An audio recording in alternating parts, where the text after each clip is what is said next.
Hey, bonjour tout le monde, bienvenue dans cette nouvelle vidéo. Ouais, je sais, vous en avez marre des rediffs du live 25 heures, je sais, ça casse les burnes à tout le monde. Moi-même, je passe des jours à recouper ce live. Je n'en peux plus, d'accord? Alors oui, je sais, c'est un live incroyable, oui, je sais, vous avez été des milliers à regarder ça, je sais, vous vous dites que c'est un youtubeur de talent, avec des idées géniales, qui ont rassemblé les gens, etc. Mais s'il vous plaît, arrêtons avec ça, passons à autre chose, passons à une nouvelle vidéo. Je craque. Entre tous ces événements-là, entre tous les comics presso que je vous ai sortis ces derniers temps, il y a quand même pas mal de lectures que j'ai fait, dont je vous ai pas parlé, qui serviront pas à une prochaine vidéo et dont j'ai juste envie de vous parler quand même. On est parti pour les vidéos lectures du mois de février. Let's go!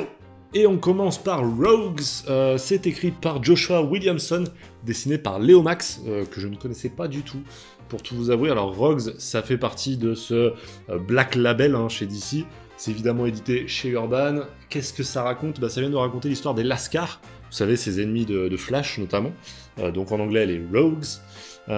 Et puis en fait dans ce sorte de what if, on va suivre des Lascars qui sont à la retraite. Ça fait des années qu'ils soit sont enfermés, soit ont repris une vie à peu près normale, sous un nouveau pseudonyme, etc. Bref, ils ont changé de vie, c'est plus du tout des super vilains. Et là, on va les retrouver, en fait, le jour où Leonard Snart, Captain Cold, va péter un câble et va décider d'un dernier coup, voilà, pour sortir de cette vie de merde qu'il a. Il va tout simplement aller rechercher ses anciens amis, il est pas en contact avec tout le monde, mais il va aller les recruter pour un dernier casse, qui n'est autre que aller braquer Gorilla Grodd, qu'on retrouve sur cette couverture. Alors vous le savez peut-être si vous me suivez depuis un moment, j'adore les récits qui me plongent dans le mental d'un super vilain, c'est un truc que j'aime énormément, et là, me plonger carrément dans une équipe de super vilains, c'est juste un kiff absolu, c'était vraiment trop bien à lire. Et en plus de ça, c'est pas juste des vilains, c'est des vilains qui sont à la dérive, qui ont arrêté, qui ont un peu ce statut de raté en fait parmi les super vilains, et c'est trop bien d'avoir ça, parce que ça rajoute un côté très attendrissant, et en même temps, le récit il arrive pas mal à rythmer ça, c'est-à-dire qu'à un moment tu commences à t'attendrir pour les personnages, et 2 secondes après on te rappelle par certains actes que non, c'est des énormes bâtards et qu'il faut pas t'attacher à eux, quoi. Au niveau des dessins de Léo Max, énorme coup de cœur, c'est vraiment trop bien, c'est un style qui fonctionne super bien, surtout sur les splash pages, elles sont juste géniales, je pense que je vous en mettrai quelques-unes. Les covers, je sais pas si c'est lui qui les fait, mais on a celle-ci, déjà avec Gorilla Grodd qui est folle, mais surtout au dos, on en a une qui n'a pas été choisie pour la France, et ça c'est dommage, parce qu'en plus c'est Captain Cold, donc c'est lui qui est au centre du récit. Et bordel, ce que cette cover est belle, j'ai trop envie qu'il sorte une édition avec cette cover-là. J'ai presque envie de me la prendre pour mettre dans le décor, je la trouve vraiment très belle, très mélancolique, et ça marche super bien avec ce récit qui est bourré de nostalgie, les dessins font bien référence à ça. Ouais, petit coup de cœur sur Rogues, j'ai eu l'occasion de parler notamment avec G, des rubriques de G, quand j'étais allé chez lui pour son live événement. On m'avait parlé de Rogues, que je venais de finir, et il était pas ultra fan, parce que notamment, il s'attendait à un casse un peu plus élaboré, un peu comme on pourrait retrouver dans les films de braquage à la Oceans, à la braquage à l'italienne, tout ça, avec un vrai plan, etc., qu'on suit. Là, c'est vrai que c'est un peu plus bourrin, mais en même temps, ça correspond pas mal à l'équipe. Moi, ça m'a pas dérangé, parce que c'est pas ce que je venais chercher dans ce récit. J'étais plus vraiment sur le côté d'aller chercher une team de méchants, un peu désabusés, un peu à la retraite, etc. Et finalement, moi, je l'ai trouvé, avec une belle caractérisation des personnages, avec de beaux dessins, de beaux visuels, de belles idées de création, un bon découpage. Franchement, c'est rythmé comme il faut. Moi, j'ai vraiment superbement apprécié ce Rogue, qui en plus est dans vraiment un format assez cool. Donc voilà, moi je vous le conseille, foncez là-dessus, c'est du très bon. Avant de passer au deuxième bouquin, n'hésitez pas évidemment à vous abonner, activer la cloche, liker cette vidéo, c'est extrêmement important pour nous soutenir pour des plus gros projets.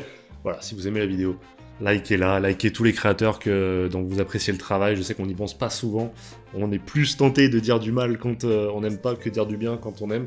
Voilà, n'hésitez pas, soutenez les créateurs, c'est hyper important. On passe à la suite. Et pour la suite, j'ai décidé de vous parler d'un titre de chez 404, ça s'appelle Salamandre, c'est de IMG Cullbard, qu'on avait déjà vu sur Everything chez le même éditeur. Là, il revient donc avec Salamandre. Salamandre, ça nous raconte l'histoire d'un jeune homme qui s'appelle, je sais plus, Casper Salamandre, qui va perdre son papa. Et on va suivre donc ce récit un peu tortueux, qui va avoir plusieurs propos en fait. Le premier, c'est celui du deuil, évidemment, de ce fils qui va perdre son père, et qui va être envoyé en fait dans la famille de son oncle, qui habite en fait de l'autre côté d'une frontière imaginaire, dans une société dystopique. On est dans une société où, de l'autre côté de cette frontière, l'art est prohibé. Il est uniquement utilisé pour représenter le dictateur. Le jeune Casper est un dessinateur, est un artiste, et il va se retrouver du coup dans ce milieu-là où l'art est prohibé. Il va faire de belles rencontres, et du coup c'est aussi à propos effectivement sur l'importance de l'art, en même temps mêlé de deuil, etc. C'est quand même pas facile à lire.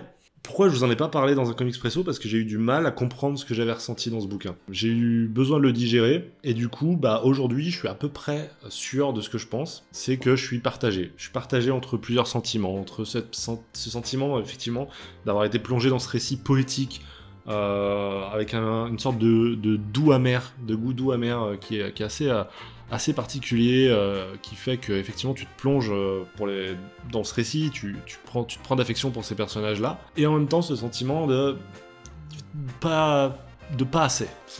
C'est-à-dire que j'ai l'impression qu'on frôle les sentiments, on frôle le truc qui aurait pu me bouleverser, et finalement c'est juste à côté.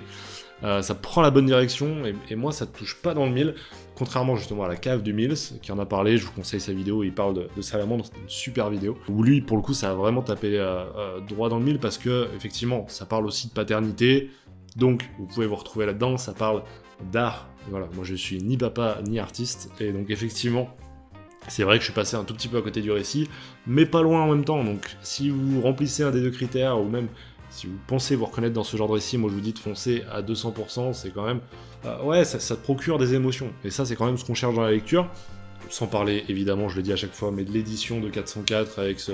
Je veux pas dire de faux termes, si jamais Nicolas voit cette vidéo, parce qu'effectivement il y a quand même un travail très propre qui est fourni dessus, et j'aimerais pas dire de mauvais termes, mais en tout cas ce dos qui a l'air un peu toilé, c'est vraiment très très beau, je vous conseille ça. D'ailleurs, en parlant de 404 les amis, vous vous rappelez que je vous avais parlé de We Live, tome 2, il y a de ça quelques semaines, quelques mois peut-être. Petite erreur de 404 qui m'a envoyé un deuxième tome sans le faire exprès. Écoutez, on va juste vous le faire gagner. Au moment où je poste cette vidéo, normalement vous aurez un post Instagram avec toutes les conditions pour remporter le petit album de We Live, tome 2, l'ère des Palladions, voilà, chez 404. Vous pouvez me suivre sur Instagram, vous avez le lien dans la description. N'hésitez pas. Alors là les potes, il faut que je vous parle d'un énorme coup de cœur. C'est juste fou. Je crois que c'est à peu près la première fois sur la chaîne que je vais vous parler de franco-belge. Je suis rentré en contact avec Achilleos, j'ai regardé un peu leur catalogue, et je suis tombé sur Bakamon. Ne zappez pas les amis, laissez-moi vous parler de Bakamon. C'est juste trop bien, vraiment, c'est trop bien. Bakamon, c'est donc une parodie de Pokémon, ça porte bien son nom. Là, ça s'appelle Un jour je serai, 3 petits points. Et on a également le tome 2, Rap et Revanche, on a le tome 3 qui vient de sortir, j'ai pas eu l'occasion de me le procurer.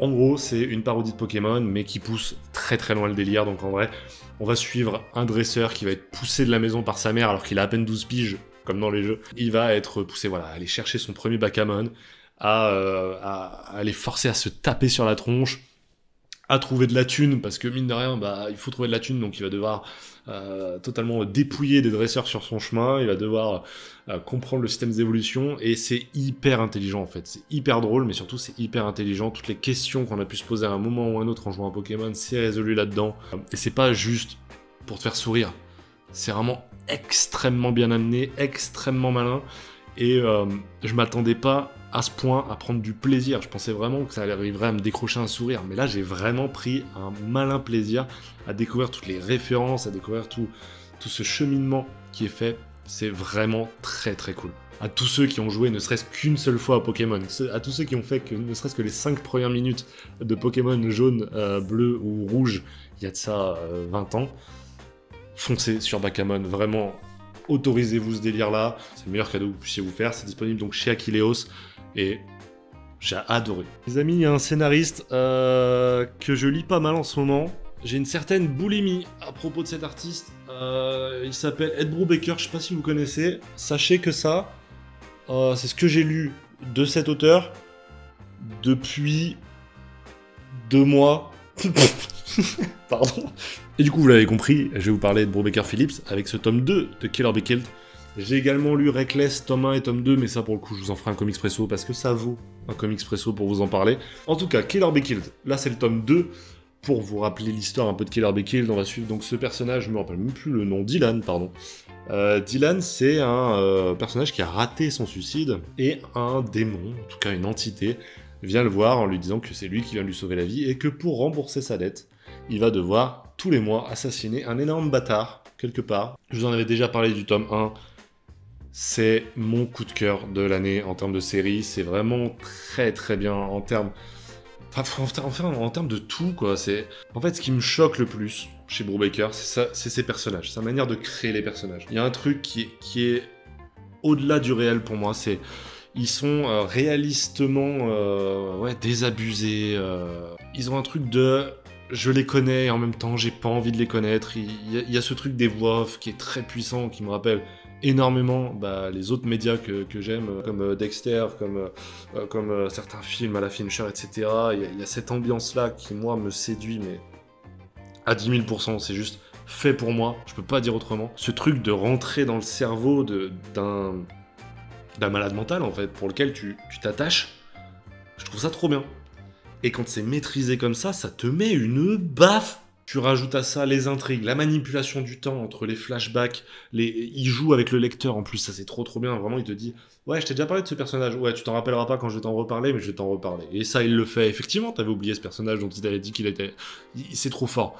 Il connaît son art, il le maîtrise à la perfection, et c'est juste une énorme claque. Pour parler de Phillips rapidement, alors moi je lis pas pour Phillips, je lis principalement pour Breaker, mais il faut avouer que c'est le duo le plus évident au monde, c'est-à-dire que les dessins de Phillips sont juste parfaitement imbriqués dans le scénario. C'est-à-dire que tu ne pourrais pas voir quelqu'un d'autre dessus, et ça c'est pour moi comme ça que je reconnais les artistes que je préfère sur le dessin. Je manque de mots pour parler de ce duo, parce que vraiment un jour il faudrait que je fasse une vidéo consacrée à ce duo, quand j'aurai... encore lu plus que ça. Les personnages dessinés par Phillips, ils ont un côté torturé que j'adore et qui fonctionne à merveille avec l'ambiance dépeinte par Brubaker. Donc, quel duo légendaire, quoi. Allez, on va finir par un titre de chez Delcourt, ça s'appelle Démon, c'est écrit par Scott Snyder, dessiné par Greg Capullo. Pour être honnête avec vous, c'est donc Delcourt qui me l'a envoyé un petit moment, il y a eu un gros souci, un gros couac.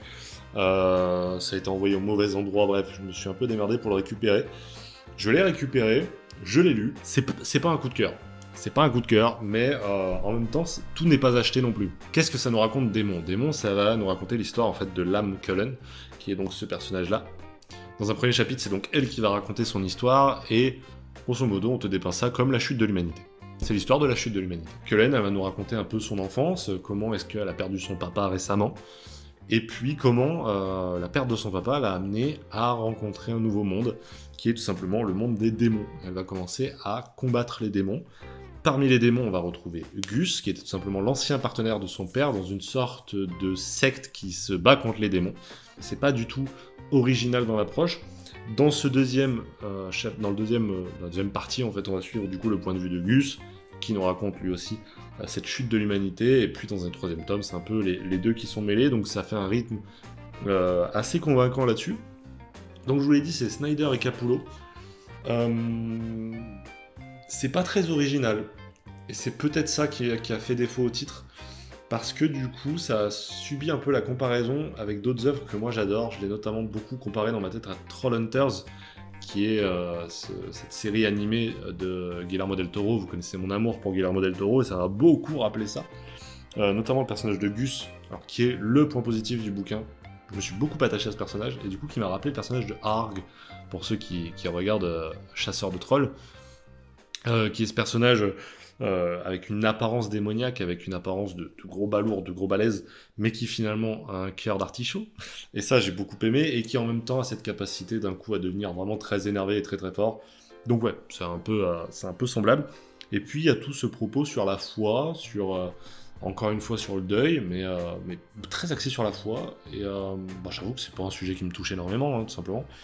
Les dessins de Capullo, j'ai beaucoup aimé en termes de découpage, j'ai beaucoup aimé en termes de combat, de dynamisme, c'est vraiment très très sympa en termes de design des personnages. Je trouve que Gus est très réussi, et en même temps, Je vous en parlais déjà, notamment sur la cour des hiboux, puisque c'est le même duo scénariste-dessinateur.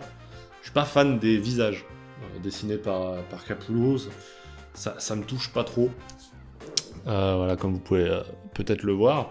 En fait, il y a un vrai problème au niveau des personnages, parce que on va suivre le personnage de Liam Cullen tout le long, et en même temps, il est pas passionnant le personnage. Alors peut-être qu'il est pas assez approfondi, c'est pas impossible, parce qu'en vrai, c'est pas tant de choses que ça sur sa caractérisation.